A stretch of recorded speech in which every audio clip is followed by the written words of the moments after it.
ইবনে রজব হাম্বল রহিমুল্লাহ আলাই তিনার কিতাবের ভিতরে তিনি লিখেছেন, প্রতিদিন যখন দিন শুরু হয় তখন দিন অসংখ্য মানুষকে ডাক দিয়ে বলতে থাকে, ও আল্লাহর বান্দা, আমি পৃথিবীতে এসেছি একদিনের জন্যই, অতএব আমাকে তোমরা অবহেলা করে এমনি এমনি সময় নষ্ট করে দিও না।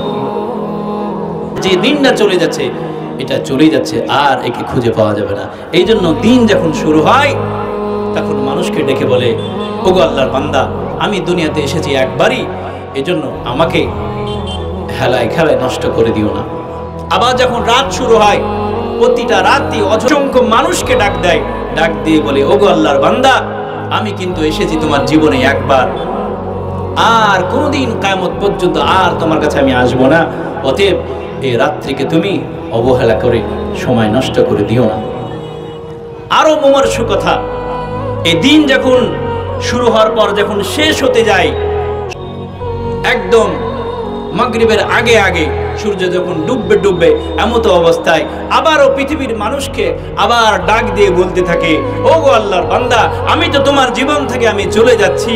আজকে তো সারাদিন ফজরের নামাজ চলে গেল, জোহরের নামাজ চলে গেল, আসরের নামাজ চলে গেল, একটি বারও তুমি আল্লাহকে সিজদা দিলে না, একটি বারও কোরআন তেলাওয়াত করলে না, একবারও আল্লাহ জিকির করলে না, একবারও ভালো আমল করলে না। আমি এমনি এমনি তোমার জীবন থেকে চলে যাব? সারা দিনটা চলে গেল, কোনো কিছু আমল করলে না, আমাকে এমনি এমনি ছেড়ে দিলে, আমি এমনি চলে যাব?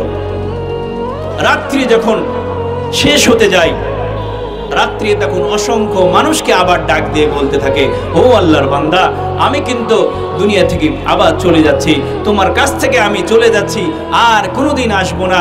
সারা রাত্রি চলে গেল, তোমার মাগরিবের নামাজ চলে গেল, এশা চলে গেল, তাহাজ্জুদের নামাজ চলে গেল, সারা রাত্রি তুমি বিনা ইবাদতে আমাকে এমনি এমনি ছেড়ে দিলে।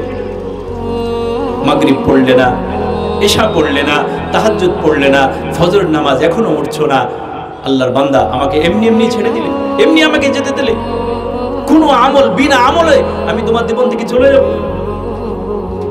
এই জন্য প্রতিদিন এইভাবে দিনে এবং রাত্রে অসংখ্য মানুষকে ডাক দিয়ে বলতে থাকে, ও আল্লাহর বান্দা, আমি কিন্তু এসেছি একবার, আমাকে সময় নষ্ট করে দিও না, আমল করো, আমলের ভিতরে জিন্দেগি করো। আপনি যদি আমল না করেন, কিয়ামতের দিন আপনাকে পস্তাতে হবে, আফসোস করতে হবে।